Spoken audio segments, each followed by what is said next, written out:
신학의 대중화와 현장화를 추구하는 이신근TV에 오신 여러분을 뜨겁게 환영합니다. 반갑습니다. 고맙습니다. 오늘은 제가 썼던 책 어린이 신학이 일본어로 번역되어 올해 발간되었는데요. 이에 대한 일본인 3명의 목사의 서평을 한번 여러분에게 소개해 드립니다. 한달 출판사에서 어린이 신학으로 나왔다가 신앙과 지성사에서 정보판으로 나왔던 이 책이 최근에 일본 니가다현 신학교와 여러 지역의 교회를 섬기는 제 사랑하는 제자 박창수 군의 노고로 일본책으로 번역되어 일본에서 매우 호평을 받고 있고요. 신학책, 신앙서적 판매수 5위 안에 들어갔다는 반가운 소식도 최근에 전해왔습니다. 오른쪽에 보이는 이 일본어 책과 그 아래 박창수 군의 사진 나옵니다. 한자로 이신근, 박창수가 보이죠. 어린이 신학입니다. 부제로 하나님을 어린이로 생각하기입니다. 오늘 이 부분을 여러분에게 소개하는데요. 제가 요즘 몸이 좀 아픈 상태에서 또 갑자기 목이 좀 잠겨서 목소리가 좀 탁하게 되었지만 양해해 주시고 끝까지 들어주시면 대단히 고맙겠습니다. 본 내용은 일본인이 썼 일본어 문장을 박창수 군이 한국말로 번역했지만 조금 어색한 문장은 제가 다시 한국어 표준법에 맞게 고쳤습니다. 대부분은 그대로 수록했음을 알려드립니다. 먼저 이 책에 대한 서평을 쓰신 하마가즈히로 목사님, 일본 홀리네스 교단 고가네이 그리스도 교회와 시가미하라 그리스도 교회 담임을 맡으시는 하마가즈히로 목사님의 서평을 소개합니다. 본서는 첫 부분에서 어린이가 받는 학대라고 하는 현상을 우리에게 제시하고 이 비참한 현실에 하나님은 어떻게 대응하고 계실까라는 신론 논의를 마주보게 한다. 이에 나타난 하나님은 우리가 생각하고 묘사하는 전지전능한 하나님의 모습이 아닌 약하고 힘없고 무지한 어린이의 모습을 띤 하나님이다. 저자는 이 약하고 힘없고 무지한 하나님을 묘사해내면서 인간의 역사를 관통하며 지금까지 존재해온 힘과 권력에 의해 지배되는 세계와는 정반대의 세계관을 그려낸다.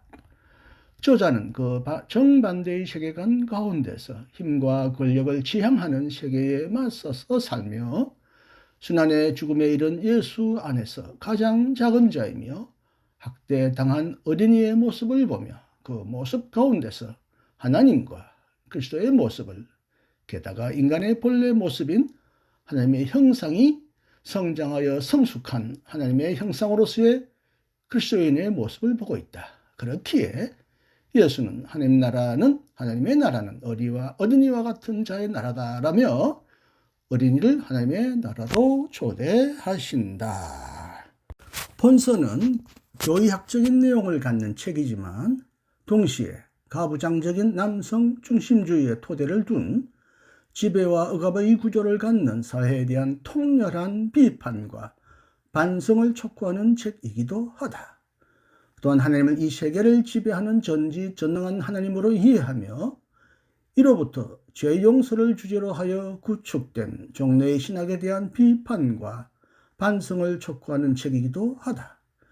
이를 위하여 페미니즘적 이항 구조가 아닌 어른과 어린이의 이항 구조로 이해하는 어린이 신학이 필요하다. 왜냐하면 페미니스트 신학은 지성을 기반으로 점차 확대되는 성숙한 어른들 사이의 논쟁이기에 그렇고 더 확실한 힘과 권력에 의한 지배 구조는 어른과 힘없는 어린이 사이에 있기 때문이다. 어린이는 어른에 대하여 압도적으로 약하며 무력하고 힘없는 존재이다. 저자는 이 어린이 신학을 통하여 우리 그리스도인 자신이 힘과 권력을 지향하는 자가 되어 있지 않은지를 예리하게 물으며 우리 그리스도인이 참으로 지향해야 할 모습을 본서를 통해 정중하게 그려내고 있다. 크리스찬 신문으로부터 의뢰받은 서평 800자, 그 800자로 요약하는 것만으로는 매우 부족하다. 그렇게 생각하면서 내 나름의 정리 방식으로 서평을 했다. 크리스찬 신문 지면과 인터넷판에도 게재되어 있으니 얼마든지 링크를 붙여 소개하고 있다. 기꺼이 읽어주시기를 바란다. 나는 한국의 신학 사정을 전혀 모르고 있었다. 기껏해야 민중신학 정도밖에 몰랐다.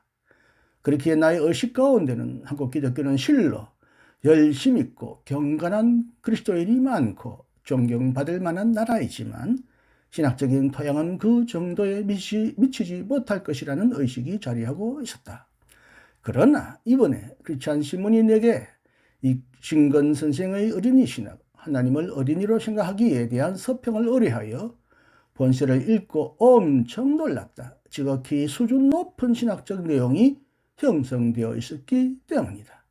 그래서 친구에게 한국의 신학 상황을 새롭게 듣고서 내가 알지 못했을 뿐이지 한국의 신학 사정은 꽤 튼실한 기반 위에서 매우 진보하고 있음을 알았다. 그리하여 인식을 새롭게 했다. 이렇게 새로워진 인식으로 본서를 반복해서 읽자 본서의 신학적 수준의 높음에 대하여 과연 그렇구나 하고 줄곧 고개를 끄덕였다. 사실 알기 쉽게 쓰여는 있지만 알기 쉬운 표현 배후에 있는 문제에 대한 통찰, 그리고 문제의 본질에 예리하게 다가서는 사유, 그리고 이에 대한 분석을 토대로 한 신학적 사색은 실로 깊이가 있다. 두 번째는 어린이다움을 기뻐하는 신학을 향하여라는 제목으로 일본 나자렌 교단 오사카 모모다니 교회를 담임하시는 보키 사토시 목사의 서평을 들어보기로 하겠습니다. 이봐요, 왜 아이를 조용히 시키지 않나요? 아이를 제대로 좀 키우세요. 그게 꾸짖는 목소리가 교회당에 모인 부모와 아이들의 마음을 찌른다. 이에 기죽은 그들은 교회에서 마음 붙일 곳을 찾을 수 없게 된다. 이었고 이 젊은 부모와 아이들은 교회를 향해 발을 떼지 않게 된다. 한 소리 퍼부은 사람도 아기가 있을 리 없다. 정숙하고 질서 잡힌 교회의 모습을 바랐을 때다. 단지 내가 접한 사례일 뿐이지만 그렇게 한 소리 내뱉는 본인의 일상 가운데 자기 내부의 어린이다움을 억누르고 자신의 어린이성을 열어 보이는 걸 너무 힘들어하는 경우가 많은 것 같아. 이 책은 먼저 아동학대 문제에 초점을 맞춘다. 학대는 부모가 흔히 비난을 받지만 실은 그 부모 자신도 학대받으며 자란 경우가 많다. 가로 열고 물론 그렇기 때문에 학대하는 게 정당하다는 게 아니다. 가로 닫고 자신이 어린이다움을 건전하게 허용할 수 없게 된 까닭에 학대 행위에 이르고 만다. 우리도 자칫하면 어린 되어서도 자기 안에 있는 어린이다움과 어린이성을 보려고 하지 않기 십상이고 가벼이 여기기 쉬울지도 모른다. 이 책의 특징은 철두철미, 어린이됨에 착안하고 어린이됨을 중요시하는 데 있다. 어린이는 학대받기 쉬운 약자이며 힘없는 존재이다. 저자는 하나님이 자신의 무능함과 무력함과 순환 가운데서 자신을 참된 하나님으로 계시하신다라고 주장하는 바르트, 보네퍼, 몰트만의 견해를 소개하고 이어서 하나님이 남성성과 여성성 혹은 부성과 모성을 포함하는 양성적인 분인과 동시에 성을 초월한 분이라고 주장하는 몰트만, 리터, 러셀의 견해를 소개하고 있다. 제3장에서는 예수 안에서 보는 어린이성을 다루고 제4장에서는 어린이성에 착안한 신관에 대하여 제5장에서는 하나님의 형상과 어린이에 대해 다룬다. 제6장에서는 어린이성에 기초한 정말 이해가 진술되며 마지막인 제7장에서는 어린이다운 영성에 대하여 다룬다. 즉 이 어린이다움을 소중히 하면 어떠한 신앙생활이 펼쳐져 가게 될 것인지를 묘사한다. 서평자는 이 책을 번역한 박창수 씨를 한 초교파적 집회에 설교자로 초빙한 일이 있다. 신학적으로 총명하며 매우 지적으로 말하는 측면과 함께 이 책이 어린이의 특징으로 말하는 순수함, 소박함, 솔직함, 겸손함, 노래하는 마음을 겸비해 지닌 인격자인 동시에 또한 정열적으로 설교하는 것을 보며 매우 놀랐다. 박 씨가 은사인 저자의 조직신앙 입문에 이어 이 책을 번역한 것에서 이유를 잘 알 수 있었다. 이 책 어린이 신학은 박씨 본인의 삶의 방식 그대로인 것 같아.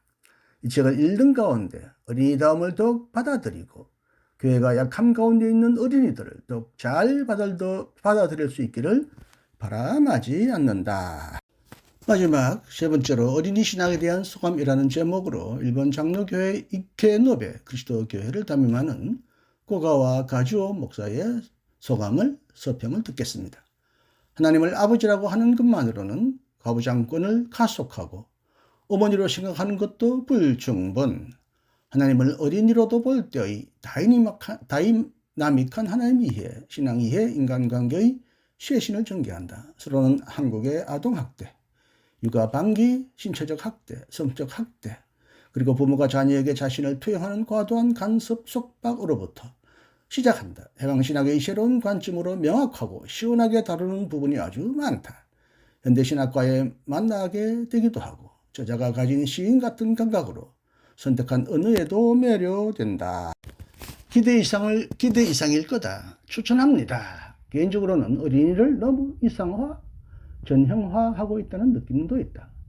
단순하고 솔직한 어린이 혹은 학대받아 가여운 어린이 어느 한쪽을 본다면 어린이들은 성장하면서 어린이다움을 잃는다라고 읽을 수 있겠지만 어린이란 건 성장하고 싶어서 몸이 근질근질한 존재다. 어린이에 대한 걸 어떤 틀에 끼워 넣고 싶어하는 사회적 압력, 하나님 나라와는 정반대일 거다. 한국이나 일본에서 굳게 사용하는 목사님 혹은 선생님과 같은 상하관계가 일신되는 것도 반드시 필요하며 이게 쇄신의 첫걸음이 아닐까. 마지막 장에 소개하는 어린이의 영성을 살기 위한 구체적인 방책은 전통적인 본회포적 훈련, 가로 열고 성서 읽기, 기도, 찬양, 봉사, 가로 닫기이며 여기에는 그 자체의 실천 의미가 있지만 더욱 단순한 어린이와 놀기, 어린이 시설에서 일하기, 신체 감각을 소중히, 감정을 표현하기라고 하는 접근 방법도 있을 거다. 무엇보다도 어린이 신학이 어린이들의 의견을 담지 않으면 안 된다. 리얼한 어린이의 모습이 좀 더 보고 싶기도 하고 가부장권을 비판하는 데에서 더 나아가서 몸을 굽혀 다양한 아이들의 목소리를 있는 그대로 들어보고 싶다. 본스의 출판 기념회가 열린다고 한다면 너무 어린 자녀분들을 동반해 오는 건 좀 그러니 고려해 주세요 라고 하는 일은 없을 테지만 이런 비슷한 일들이 일어날 가능성도 없지 않아 있다. 어린이 신학은 어린이들을 위한 신학, 어린이들에게 전달되는 신학, 어린이들이 즐겁게 하나님을 신뢰하고 자기처럼 남을 사랑하도록 인도하는 신학교육으로 성숙되면 좋겠다. 이것은 바로 나 자신의 과제인 것이다. 책 말미에는 일본인 여성 목사 야마모토 마리코의 보고서, 경애하는 사이토 이소미 짱 남성의 서평이 부록 첨부되어 있어서 기쁘다. 번역자는 그리운 니카다 성사학원에서 가르치고 있어서 친근감 뿜뿜. 표지 디자인도 너무 좋다. 이렇게 어린이처럼 기쁨을 표현해 둡니다. 우선 야스다 마사토 출판사 대표시, 일본의 대표적인 오래된 기독교 출판사 요벨사입니다. 출판사 대표 야스마 마사토시, 새로운 양서 고맙습니다. 이신건저 어린이 신학 1어 번역서에 대한 서평을 끝까지 경청해 주셔서 감사합니다. 일본말로 제가 쓰고 말할 수 없어서 박장수 군의 유리한 번역의 손을 빌어 한국에 소개된 이 글을 제가 대신 읽어드렸습니다. 한국에도 아직 이 책이 나오고 있으니 관심 있는 분은 찾아서 보시기 바라고, 성결신학연구소에도 어린이에 관한 한 섹션이 있습니다. 아주 다양한 어린이 신학에 대한 소개가 있으니 성결신학연구소라고 하는 홈페이지를 찾아서 또한 참조해 보시면 매우 유익하시리라고 봅니다. 감사합니다. 이신근이었습니다.